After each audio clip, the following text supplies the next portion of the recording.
welcome back to another episode of Testimony Thursday, and today we have Nathan Rumohr with us. So Nathan, you've been serving the parish for quite some time. You're a lector at the 10 a.m. Mass, and you do a lot of faith studies. So before getting super involved into St. Anthony's, you want to give us a snapshot of your life before that? Ooh, how long do we have? We have quite a bit of time. Okay. Well, I am 36 years old, was born in the 80s, and grew up in the Protestant church. That was kind of my family's background, but I wouldn't say we were very super Christian. Like, we went to church, and the 10 Commandments, were like kind of like that. Those are good things to follow. And, but we weren't like Bible thumpers of any stretch. My parents had pretty, mainstream views about things. And, anyway, fast forward, grew up in Kelowna, BC, for my formative years, graduated there, and then moved to Vancouver, started working down here, and, kind of, building the adult life. And during that time, I kind of fell away from my faith, like a lot of people in their 20s do, because, the world tells them that there is no God, and you just kind of, you don't have a good backing or took your faith seriously going into adulthood. It's very easy to fall out of it. Had some struggles, and that kind of brought me back initially to the so I grew up as a Lutheran, and when I kind of was like sort of had a period where I was like, because I never disbelieved that God didn't exist. Like, I was always kind of like, at the very least, I said, okay, I can't believe in atheism. Like, God had to create this. The world's too, it just can't be random, right? But what that was and how that was is just sort of, I don't know how it manifested. So anyway, long story short, had a crisis. Those things are great for bringing people back into the church again, and seeking maybe some of that comfort that I had when I was going to church. Had a really good friend who was in a Brethren church, which is kind of like a fundamentalist sort of church. So a lot more conservative, a lot, definitely some differences, and extremely, at least at the time, very much against the Catholic Church. I didn't even think about coming to the Catholic Church, but fast forward a little bit, I was introduced to the Catholic Church by my ex-girlfriend's family, and I started going to Mass with them. They invited me there, and there was a very good priest at that church, St. Teresa's in Burnaby, that was not politically correct. And I really like that, because I'm not politically correct. And he, I would say what I thought, my bad doctrine that I had, and my misunderstandings of, where the church is and why the Catholics are weird and stuff like that. But I wasn't even a good Protestant at that point. I was just sort of like, I was just seeking kind of the community and sort of, maybe out of fear of death or something like that. But so this priest really challenged me on all of that, and very easily took all the opinions that I had and put them in the box that they should have been. And that was kind of my beginning of my journey. So over the next 3 years from that point, I was going to school at the time. It was also during the downturn in the economy, 2008 to like 2010. So it was a bit of a rocky road, just trying to go to school, keep jobs, because they would, not be functioning at the best level and stuff like that. Yeah, I went through that, and was very open to wanting to learn more about the Catholic Church. And the more I kind of learned about it, the more attracted I became to it. The thing, like, I always was inspired by the Christian story, by Jesus Christ, and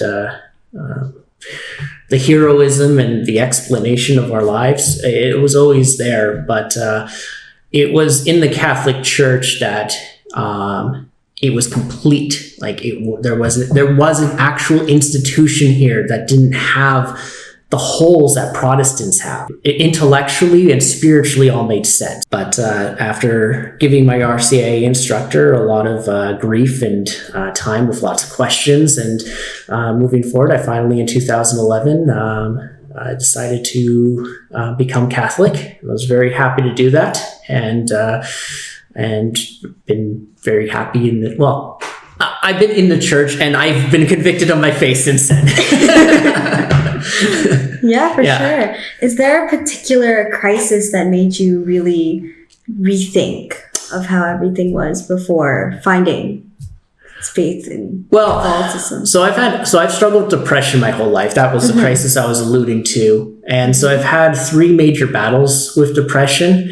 One in my early 20s, and then another one in my mid 20s. I actually had a small bout, I guess, right before I became in the Catholic Church, and that actually was as a healer, actually, out of that. It was in a period where I finished school, but like I said, like the economy was not taking off. There's no jobs in my chosen, and I also decided to go into broadcasting, which is, there's no work in there anyway. There's no work in the good times unless you want to not have a family and move around and stuff like that. So I was really in a dark place, like in my mind, but also circumstances were not very good. And it was actually as I allowed myself to be more humble and let kind of God take control of my life and fall into trust with him through the church that things actually got better. But unfortunately, the biggest battle of depression, the one that really put the other ones, just made them little skirmishes, came after that, as I was Catholic. So about early 2013, I finally kind of lost all will to live and really fell into a deep depression. There was some stress with work and stuff like that. Was kind of the trigger point, but there was the underlying issues that were never dealt with. And then finally, it fell into a very dark place where I was just barely hanging on. By that point, I was in a relationship with my now wife, Megan, and who was very supportive of me during that time, didn't leave me, was absolutely heroic. I don't think I'd be here right now if she wasn't there. And I also had some other great people. My family, gave me a roof to dwell under for the time being. So when you go into a deep depression and you either you don't have any, there's no barrier, but there's just in your mind you're stuck. You can't move forward. And people that I don't understand how people can go through this without family, friends, a faith community. It's crazy. So God was there. I wasn't a big fan of God at the time. Not that I didn't. I had a conversation with Archbishop Miller actually during this time. He was very nice to meet me to help just talk things out with me. And he asked me, well, how is your faith? And I told him, I'm like, well, I'm not joyous about it because, nothing's great. It's just dark everywhere and everything sucks. But I said, but I'm also convicted of the faith because God was, the biggest gift that God gave me was the conviction that no matter how bad things got, I couldn't question his existence. I couldn't question. I didn't know if he was a good or not at that point, but I didn't question that that my belief in him and in Jesus Christ wasn't there. And he said, well, you're like Peter after when he reveals the Eucharist and says, you've got to eat my flesh and drink my blood. And everyone's like, oh, crazy cannibal, we're out of here. And the 12 remain behind. And he said that, and that was, kind of sad, but also comforting at the same time. And yeah, so I had that, and again, my Megan, now my wife, she was really good at challenging me to her own detriment. She was very frustrated, and I think had to, because when you're supporting someone with depression, who's supporting you? The depressed person isn't supporting you the way that you should be supported in a relationship. So that's what I said. It was really heroic in the way that she would force me to come to Mass, would remind me of the Sunday obligation, because I was just like there's nothing here. Like I believe God exists, I believe in the church, but I'm going to hell. Like there's no there's no way around this. It's just like that's what I feel like. So it's like why am I even bothering going to church? Like I'm sitting there and just madness going, this is the stupidest thing ever. And but she persevered, and we still went. And I had some ups. I saw some lights, but then back down again. And that went on for about 2 years. And there's other factors that at play as well. I mean, there's the spiritual factor of reconnecting with Jesus in a life-affirming way, but there's also depression is a medical condition, and you can't pray it away. You do have to get help, like actual physicianal help. And unfortunately in our province, I don't want to speak too badly, because at least we have it, but it's I found it was you're slow moving, and you really have to show that you're ready to jump off a bridge before you'll get to a real expert that can make some changes. So finally, when I met that person, got much better medication, which I'm still on, and have been functioning now a lot better since then. But at that time, was bringing me out of it. So that really helped. That ended, early 2015. We got to a point where things were, a decision had to be made. I was feeling better. I think the medication was helping. Looking back, at the time, I didn't know what was going on. But the medication helped bring me a bit forward. And also my faith life I was more open to it. I still wasn't really, happy about going to Mass or anything like that. It wasn't the center of my life or anything like that. And so Megan and I decided, okay, why don't we take a next step? Let's just, if we're going to have faith in God, then, you just tell him and be like, I need to expect that if I go out there and I concentrate on the little things in front of me and do my best to see you and work with you, and take care of the stuff in front and try to minimize the distortions in my head, I will, I'm going to do it. I'm going to take that step. And so I moved back out on my own, and I decided to come to Marvellous, which 2 blocks away from here on Selkirk Street. We're no longer there anymore, but so I moved in to that apartment, and should go to a church, and we were going to Our Lady of Perpetual Help, which is Megan's family's church, and that really didn't make sense when I could walk to church within less than 5 minutes. So we decided to come to St Anthony's here. And Megan, who works at the Archdiocese of Vancouver and did back then, was like, oh, Father Justin is like this crazy cool pastor that's there. And it's, he just got, I don't think he was just back from Rome, but anyway, it was his first Paris assignment, and I think he was there for half a year before I came in January of 2015. And I was very captivated by him early on in his homilies, and seemed to even in the time of depression in our church, I find there's kind of a mosaic of ways people conduct themselves in the Catholic Church. I mean, there's a wide array of, 1 billion people are going to do a lot of different things in the church. And a lot of them, at least the way I connect with God,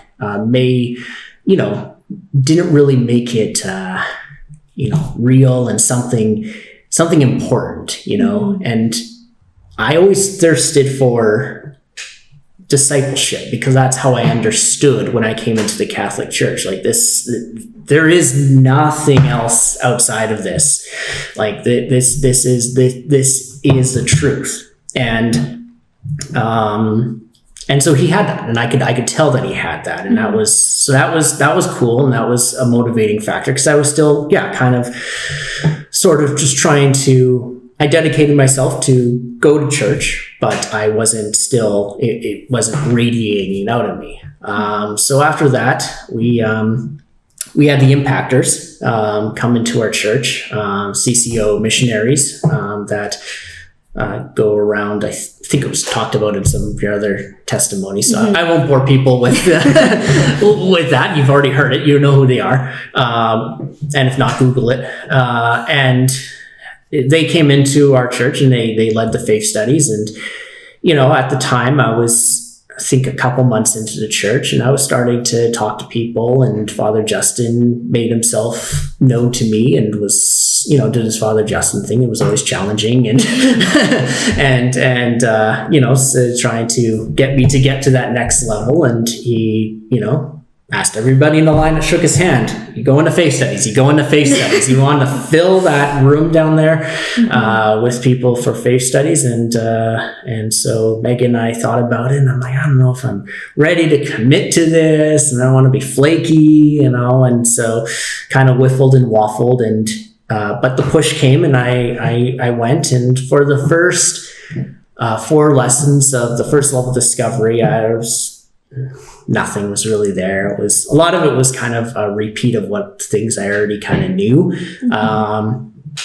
and wasn't really a fan of how it was communicated. It was very early university language and stuff like that. So at that point I was 32. So it was fine. But then came the 5th lesson, this foundational lesson. It builds through lesson 4 when you talk about the bridge analogy. And just there was just a few passages they talk about in the Bible about crossing that bridge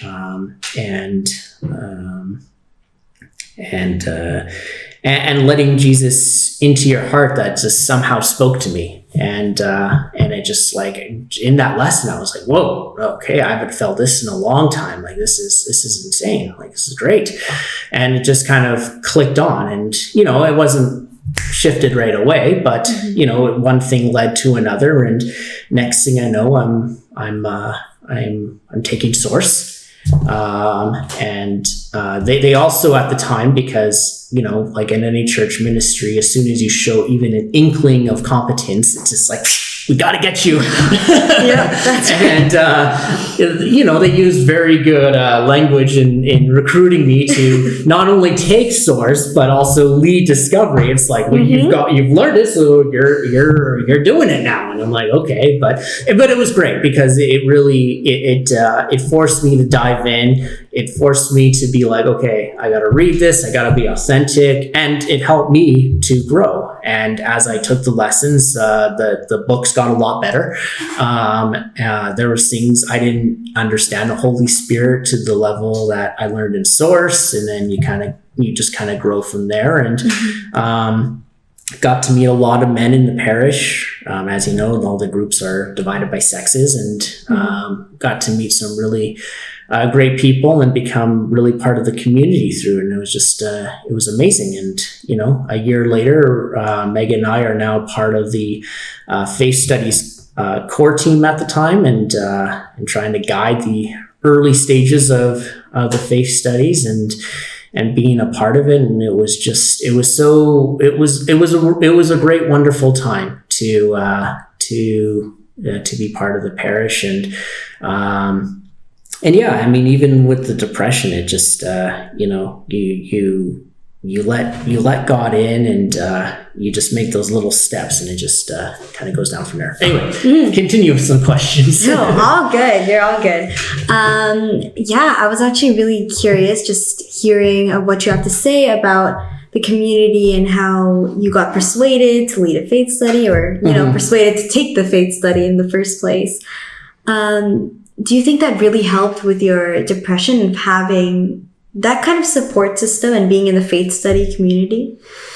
Yeah, no, it did.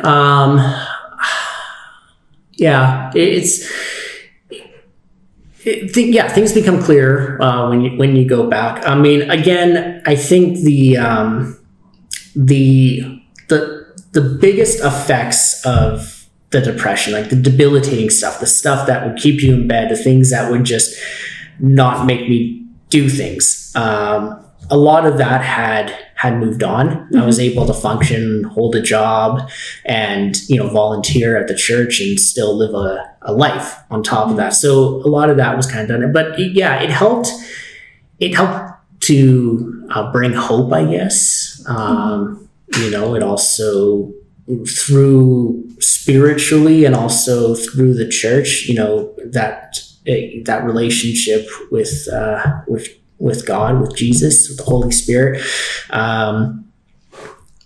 It kind of grew on that, and ever so slowly since early 2015, I've moved further and further away from that point. And I would definitely say St. Anthony's, a faith study program, just being part of the parish in general, has been a huge contributor in that.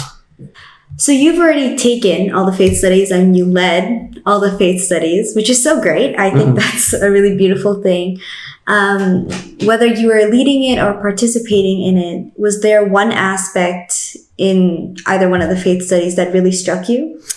Yeah, so lesson 5 in discovery was maybe the one that I can pull out as a moment in time that really was transformative. And that was when they talk about Jesus knocking at the door. And I'd never heard of this image or this analogy before, but where the door only has a doorknob on the one side, your side.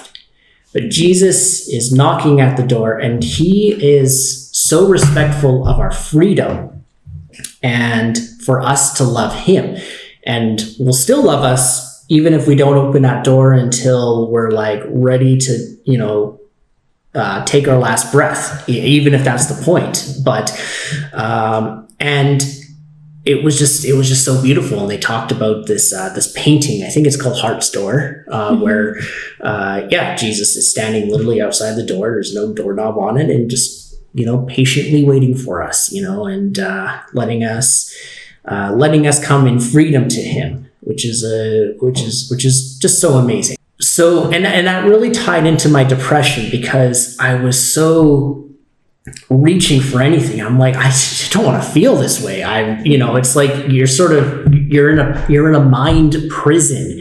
You're like, I know I've accomplished these things, and I know I'm not incapable of doing stuff. I was able to, juggle so many things in my life and be able to manage it. But it was like I had no ability to do it, and it's just so frustrating. I'm like, God, why are you torturing me like this? I came into your church, and I understand it's beautiful, and it is the essence of life. But help me. And I pleaded and begged many times. I said, stop this. Like, let me see the beauty of the church. And that image really kind of brought that into view. It brought in that God wasn't there, but I wouldn't let him in. There was barriers. There was anger that I was in that situation, and there's some pride too. I mean, it's one thing to say, I was depressed and clinically depressed, and I don't fight that it's not real. It's a real thing. It's a real condition. But at the same time, for letting God in to heal me, I think there was a certain expectation that I had on how that would look like and how I would recover and what I would be doing. And, God would amend all the things that depression took from me, my work, my status, all that kind of stuff would all be amended. And really that's silly, because this world is a cruel place. It's beautiful, but it's also cruel. And your faith cannot be based on, I deserve this, and God, you're going to bring all that back. Like, it's so superficial. It's what's that word? Subjective. Yeah, it's not the reality of things. And I think until I was able to come to grips with that, God wasn't going to, he wasn't going to be there the way I thought he should be there until I was ready to let him in to be where I was. And I had the door closed until that time. And it wasn't until I saw that in discovery that I'm like, I just have to open the door. it's really that simple. And, I just have to let him, I sort of already did kind of let the door earlier that year when I said, God, I'm going to do this. I'm going to move forward with my life. And I'm just going to hope that you're there and you're not going to let me, jump off a bridge or something like that. I don't want to make light of that, but just to do that. So I guess in a way I sort of did open that door, but it crystallized it, and it said, okay, that's what you got to do. And that was the big turning point for me. I would say one of the things in trying to teach discovery is, I've been kind of disappointed at times, because it hit me so hard that I always wanted everybody else that I was instructing to hit it, but not everybody's gonna have that moment at the same time. That's true. Yeah, and you trusting the Lord, and I feel like you opened the door a little bit when you were wanting to move forward, and that takes a lot of trust. Props to you. Even now, personally, I even struggle with trusting the Lord in little tasks, because you do feel like you can kind of take control, and the future is so ambiguous. So that definitely makes sense in that way. So do you have any advice because I know in this world there's a lot of people struggling with mental health, and actually a lot of people in the faith, and they kind of can't relate the two, and they think it's kind of impossible. It's kind of one or the other. Do you have any advice to people who feel that way? Oh yeah, how I was. It sucks. There's no. It is a most painful and frustrating thing, because there's no physical pain per se. It's just, it's all in your head. It is a conceptual trap. And even if you were the most devout person, beforehand, when I was going through my depression, I read up on Archbishop Rusin, the former Archbishop before Archbishop Miller, who, did come out and say that he struggled with depression. And I heard that even until his death, he still was very much in that most difficult stage. I don't know if there was other medical complications to it, and I draw on that because from what I've heard from other priests and from other lay people that have been close to him, he was a very good man, a very holy man. And they were just so sad and so just what can we do? This person doesn't deserve this, And so to me, to hear such high praise of a giant in the faith, to be brought to his knees, to still like it, that's how powerful it is. And, whether you're a theologian or just a Sunday Catholic, it's difficult to move through even so. So I don't want to dwell on that. There is hope. I'd have to say the biggest thing that I did, and anybody who's watching, going through this, I'm not going to say it's going to work for you, because honestly, there's a lot to move forward with depression, and it's not everybody goes through it differently. Some people need talk therapy. Some people need